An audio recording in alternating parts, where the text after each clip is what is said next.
Welcome to Friday Morning Dharma on the last day of January, January 31st. Why don't we go ahead and settle in for some meditation?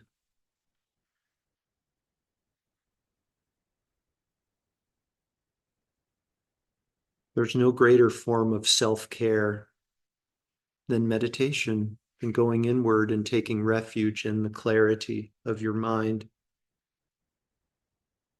Sometimes it might not feel as though your mind is the nature of clarity. We might get confused into thinking that it is in the nature of something else. But those something else's are just obstructions, temporary obscurations of the true, innate, underlying nature of your mind, which is quiet stillness and spacious clarity.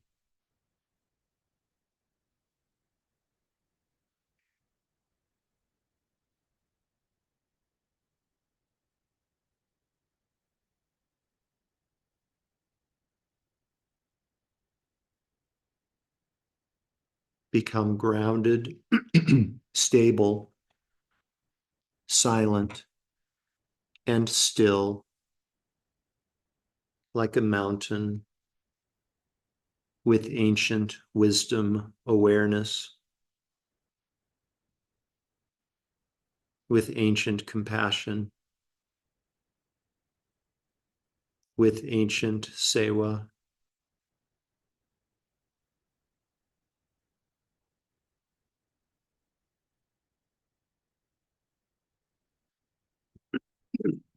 I would now invite you to gently transition into meditation on the inner body.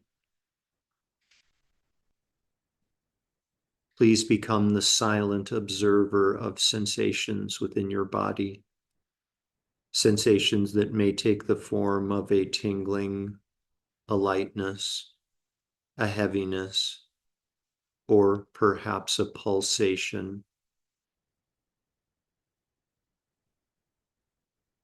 All that is asked of you is to silently observe and allow a more tranquil, awakened state of awareness to emerge.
The hermit monk and the hermit nun chop wood and carry water day after day, year after year.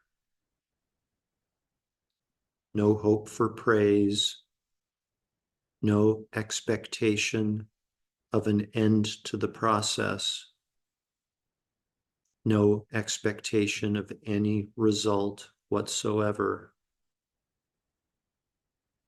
They chop wood and carry water for the sake of chopping wood and carrying water.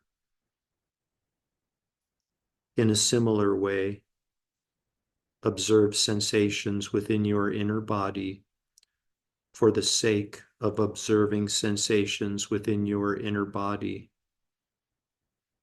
No hope, no fear, no speculation, no expectation.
It is when you completely abandon hope for results that the results will come.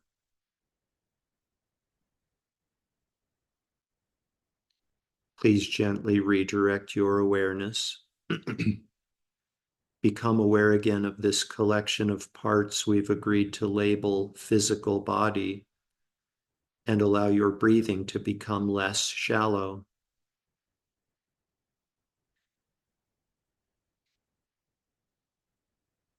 Taking deeper and deeper breaths, become aware again of the garments of clothing resting on the surface of physical body.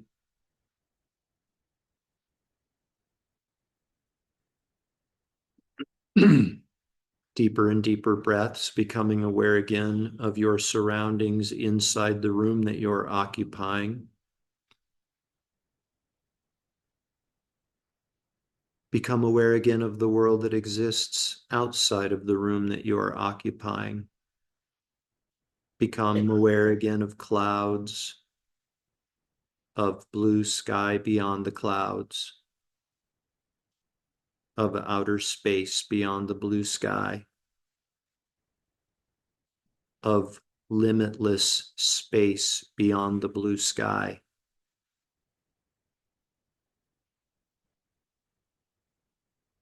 And we dedicate all of the merit from this morning's meditation to world peace. May all beings without exception soon come to rest in a place of complete, perfect fearlessness and selflessness. May all beings without exception be completely free from all forms of suffering. May all beings without exception be happy, peaceful, contented, and free.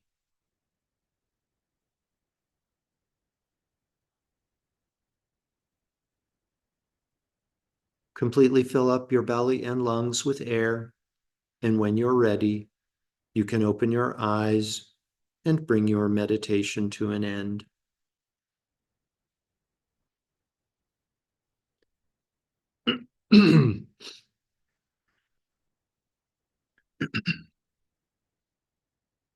Thank you, and welcome back.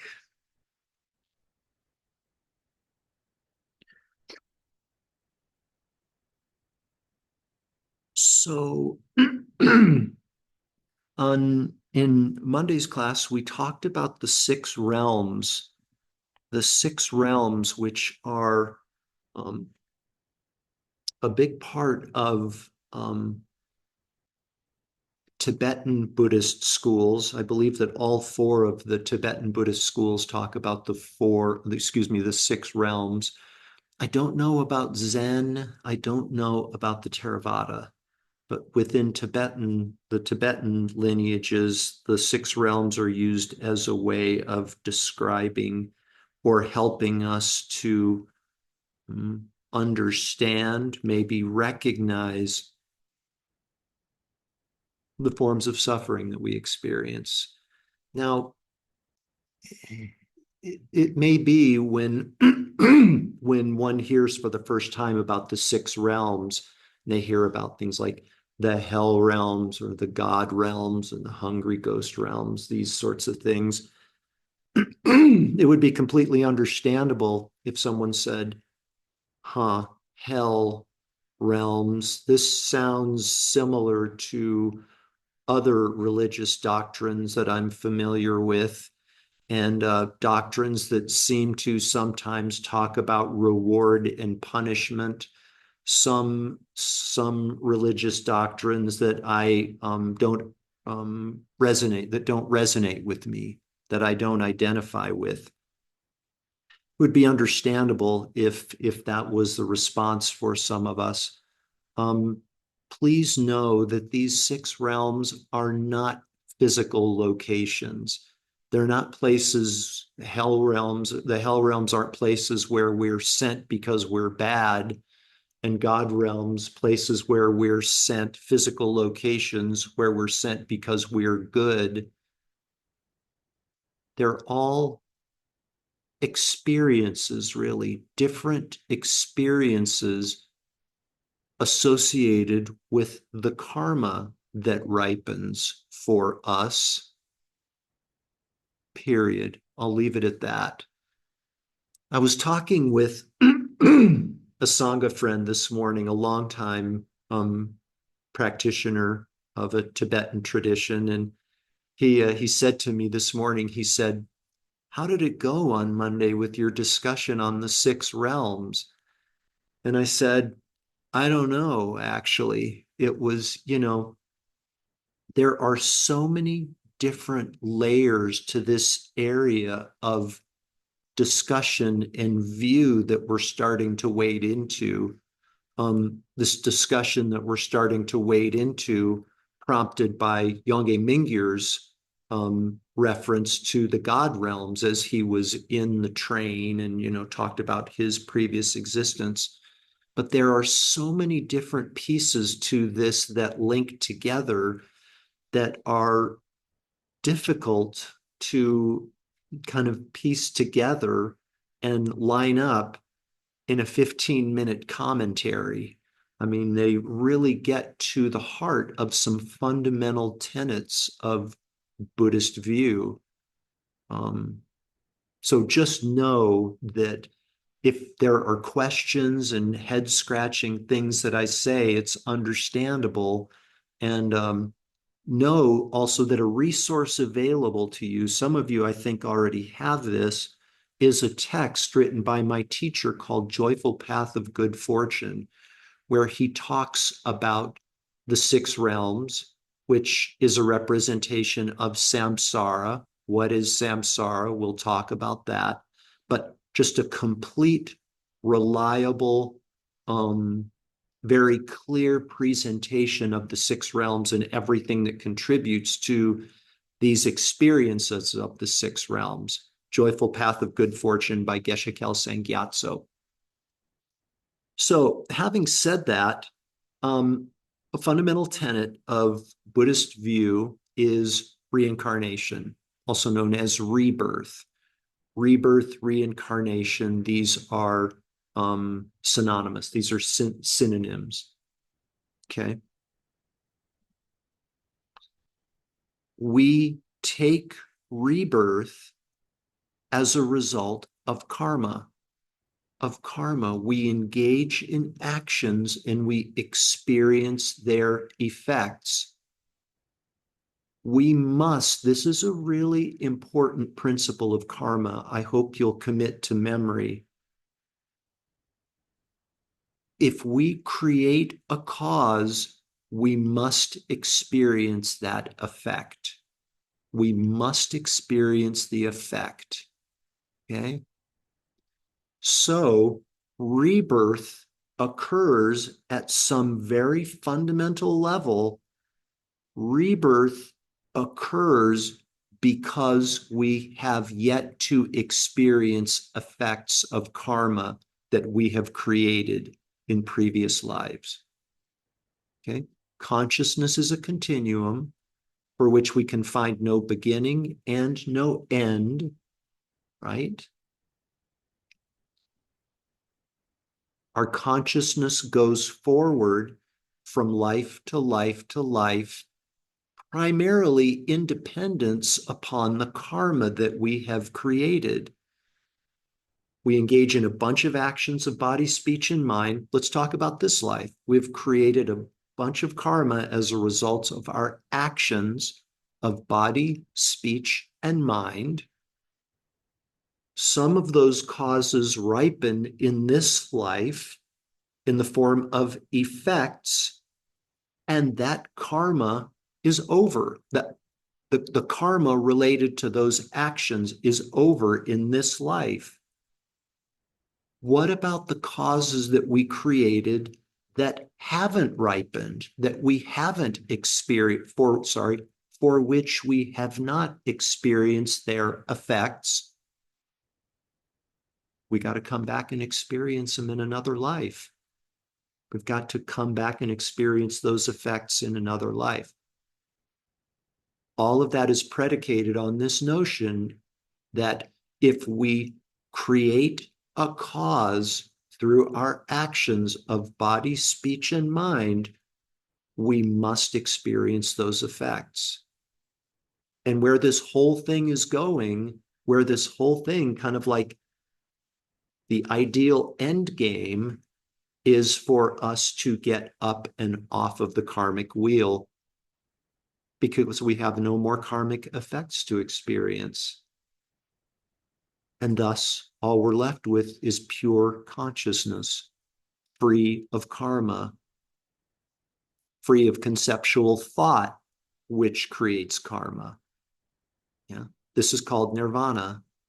This is called nirvana, getting up and off of the karmic wheel. Nirvana being all the appearances of a pure mind, all of the appearances of a pure mind. This is nirvana, not a physical location. It's a state of existence, a state of being. Somebody asked after class, I made reference to, are we doing on time? 5 minutes. In Monday's class, I talked about the 6 realms within the construct of samsara. Somebody asked me afterwards, what is samsara? Perfect question. Whereas nirvana is all of the appearances and conceptions of a pure mind, samsara is all of the appearances and conceptions of a deluded mind. That's the definition of samsara. This experience that we're having, whereby we're basically confused about how the world around us really exists. We think that phenomena has independent, inherent existence, separate from us, separate from our experience, when in fact we bring phenomena into existence with our mind. We create the world that we inhabit, the world that we're experiencing with our mind. The world doesn't exist separate and independent from our mind. We create it with our mind. To think otherwise, that world out there is separate from me and the experience that I'm having, that's the basis of samsara. All of the appearances and conceptions of a deluded mind, of a confused mind. The translation, that's really academic, you guys here, I'm sorry, but it's really, really essential, really essential. The translation of samsara is cyclic existence. Cyclic existence, as in rebirth, having to experience it over and over and over again. Why?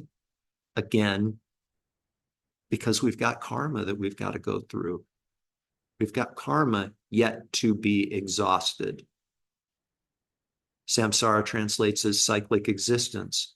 So, what the 6 realms are, okay, what the 6 realms are sort of like a model or a construct for us to try to make sense of this samsaric experience that's appearing to our mind, right? And remember, ground levels, think of an elevator, ground level, we enter the ground level, excuse me, the ground level elevator, 3 higher levels that we can go to, the human realm, the demigod realm, the God realm, 3 lower realms that we can go to, or experiences that we can have. Animal realm, below that is the hungry ghost realm, below that is the hell realm. Not physical locations, just experiences that we have. We talked about hungry ghosts on Monday. Hungry ghosts, who it's said are beings who have a stomach the size of an ocean and a mouth the size of a pinhole, and their desires can never be fulfilled. We can look around and we can see some examples of these types of beings. Maybe some of us are these types of beings.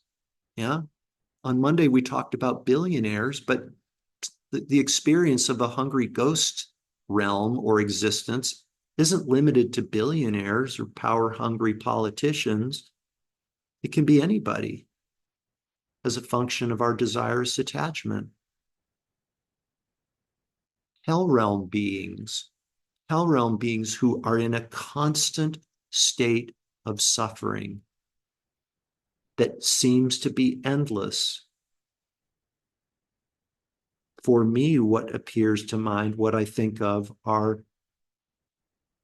these poor souls, these unfortunate souls who are addicted to street drugs, hard street drugs. Um, what's this? It's not new anymore, but what's this drug? It's like the most addictive of all. Um, fentanyl. Thank you. Fentanyl. I've got some dear friends in Tucson who have a son who is in his early 40s who is addicted to fentanyl. He lives on the street. He lives on the street, comes from a good home of loving parents. He lives on the street and they haven't heard from him in months and months. And like many fentanyl addicts, his mode of existence, his existence orbits around getting his next fix or her fix of fentanyl. And as with most drugs, whether it's fentanyl or caffeine, there's not even really an improvement. There's not even an improvement in our experience by taking this drug. We're taking the drug now to just get to a baseline functioning level where we can try to experience some degree of normalcy. Anyways, I'm not telling you guys anything you don't already know, but just look around yourself, look around your world, and try to identify beings of these different realms, having these different realm experiences. But much more important, check to see to what degree am I having one of these experiences, whether it's a human realm experience, demigod realm experience, a god realm experience, or one of the lower realm experiences. And they're not hard and fast boundaries yet. Tina, just 1 second. They're not hard and fast boundaries like this is the line where the hungry ghost realm ends and the animal realm begins. No, they're like hungry ghost-ish realms or goddish realms. It's just an attempt for us to try to make sense of samsara and the experiences that we have and the causes that we create to take rebirth in our future lives in these different realms. Okay. That's a 15-minute attempt at explaining samsara, karma, the six realms. Good grief. Tina, did you have something you wanted to ask or share? Uh, yes, I want to ask you it now, of these realms, can you experience many of them in one life? What would you think, Tina? What I what would think yes, you Yeah, can. yeah, that I think But so. yeah. Absolutely. I Hmm. think we've all been in really difficult spaces that seem hellish, really good spaces and situations where we've felt goddish, and all sorts in between. Yeah. So there is such a thing as, we'll just leave it at this because we're out of time, like taking rebirth within this one cycle, right? Take not just rebirth like next life when this body ceases and we move on to the next body. No, rebirth within this one lifetime into the different realms. Excellent question, Tina. Thank you. Thank you for that. 4 minutes over, you guys. Thanks for hanging in there. Thanks for your patience and your open mind to all this. Um, Hope to see you on Monday. Bye, I, everybody. Bye bye. Thanks, Jeff. That was a Thanks, great Jeff. explanation. Good. Thank you very much.